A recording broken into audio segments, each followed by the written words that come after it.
everybody's so happy. I got some bad news yesterday. I just found out I'm not going to be the center for the LA Clippers next year.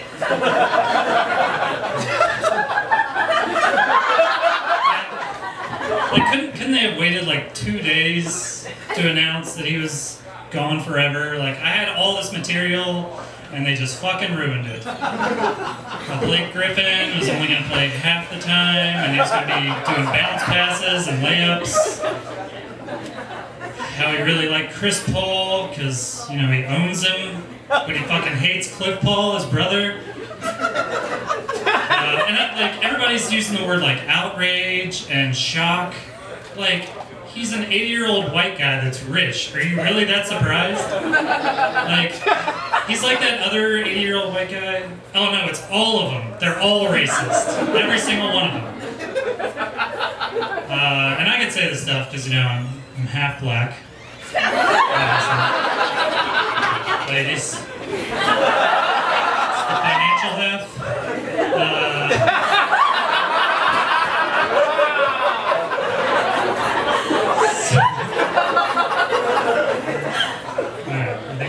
Nobody's throwing anything at me.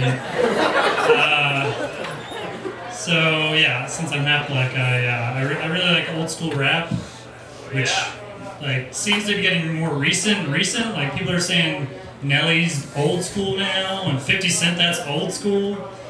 Like it's pretty soon it's gonna be like, oh yeah, that song is coming out in 15 minutes. That's old school. Like, that doesn't make any sense. Old school is at least 1989 back. My favorite old school song is Bust a Move by Young MC. You know, you want it, you got it. No girl's ever gonna say that to me. It's more like, you want it, you gotta pay for it. And there's a line in that song that goes, your best friend Harry has a brother Larry. In 5 days from now, he's gonna marry. Yeah, that's all well and good. And then he says, he's hoping you can make it there if you can, because in the ceremony, you'll be the best man. Not his brother Harry, you're gonna be the best man. Like, how cool are you that you're your best friend's brother's best man? And you don't even know if you can make that shit.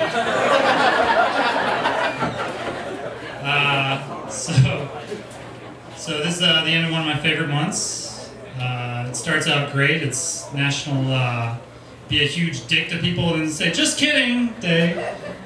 April Fool's Day is the day where you can just do whatever you want. And I just feel bad for people that have actual tragedies happen to them on that day. It's like, oh, right, your mom died. Good one. I'll stay at the funeral. So speaking of moms, my mom is fantastic. She's such a sweetheart. She, when I started dating, she gave me a lot of good advice. She said, always make your bed so you don't make women feel like whores.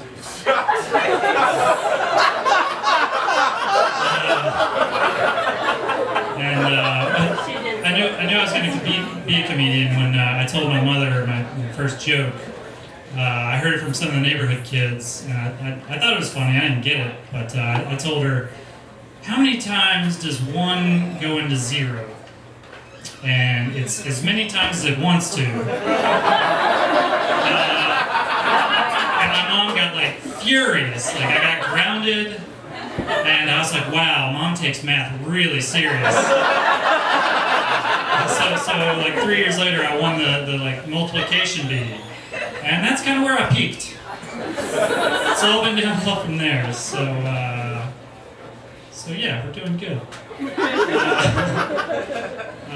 They always talk about bad parenting. What about bad uncling? Like, I know I'm gonna be like, if my nephew grows up to be a serial killer, and there's a good chance of it, at least part of that blame should fall on me. I'm okay with that, and it's not. It's gonna fall on the parents.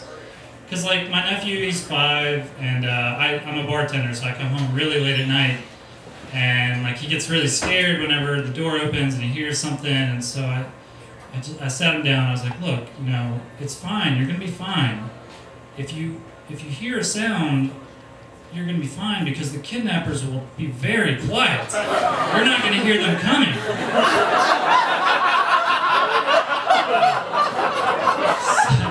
So he sleeps with his parents now. And we were playing video games one day. He's really getting into those, and you know, we were playing Mario Brothers, and he fell down one of those holes and died. And so then I went and pawned the game. So I came home and I was like, "Look, you killed Mario. Like, you really killed him. That's on you." So I'm gonna make a great day. My girlfriend's here tonight. I was surprising. She's great. You know, she's very loving and supportive of what I do, and it just fucking sucks. Like, I can't think of any good jokes. Like, I got nothing. Like, she's not as supportive as my last girlfriends about my comedy career, because they were all raging alcoholics. Most of them had eating disorders, so, you know, there's a lot of material. But no, she's great. She was homeschooled, which is nice. That helps. It's really fun because when we play Jeopardy, she's just awful. It's like, who invented the cotton gin? She's always like, Mom, Dad. Like, who is Mom? I'm like, no, you stupid idiots, Eli Whitney.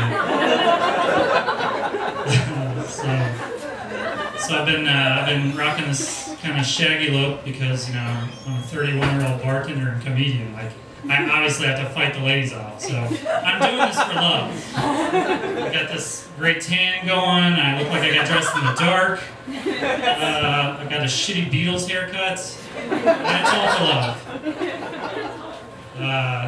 But she, for Valentine's Day this year, she got me these conversation cards, which are just awful, just the worst. I brought them with me. I'd like to share them with you. So,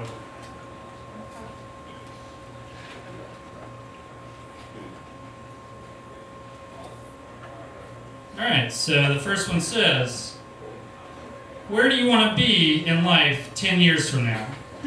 And I'm like, "Where were you 10 years ago?" Because this is not it, all right? I don't even want to think about 41, so that one's out. Do you think men and women view love differently?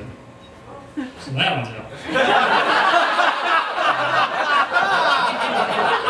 And then I decided, like, I think I can use this to my advantage. So I started writing my own on top of hers. And the question was, do you believe love can last forever?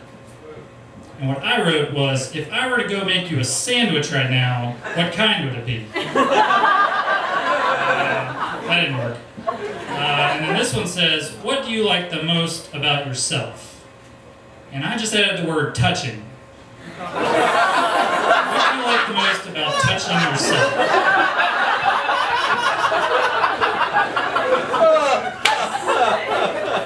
So I was a bit of a late-in-life masturbator.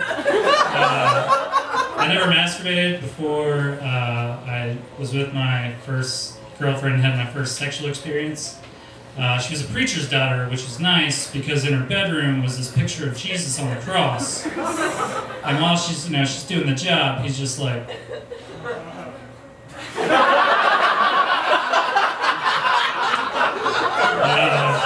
And so, things come to a, what's that word, climax? And I didn't know what to expect, so I'm like, well, that was great, I'll just get out of here. And she's like, no, look at your pants. And there's just this huge stain now, and I don't know what to do because her dad's a preacher and I have to talk to him on the way out. But it's okay because I was in the 90s and you could still pull that flannel around the waist thing, so I was set. But I don't know what I would do now because either, like, I think I would choose the stain over trying to tie a flannel around the waist. I mean, you look like an idiot. So yeah, I didn't, like, after high school, I didn't really know how to talk to women. I was kind of still stuck in that chat room phase. I would walk up to a girl at a bar and be like, so, ASL? She'd be like, none of your business, female, and getting the fuck away from you. And as she's going away, I'm like, measurements? And after college, I all my friends moved away and went on to bigger and better things, so I needed to make new friends. So I found this thing called Adult Friend Finder. And it just seemed like a great way to meet new people. So this girl comes over and she says, so do you have any toys? I'm like, do I? So I go get my G.I. Joes. And she was kind of disappointed because I brought out the 3 3/4 instead of the 12-inch G.I. Joes. I guess knowing really is half the battle. Got to get tough. Yo, Joe.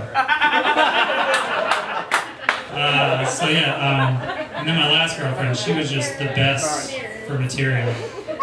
She cheated on me with a woman, which would have been great if she would just like invited me. I would have just made popcorn. It would have been fine, but I was really on guard after that, and so every girl I dated since then, I've been really careful. And one girl said, "I can't hang out with you tonight. I've got to go do Molly."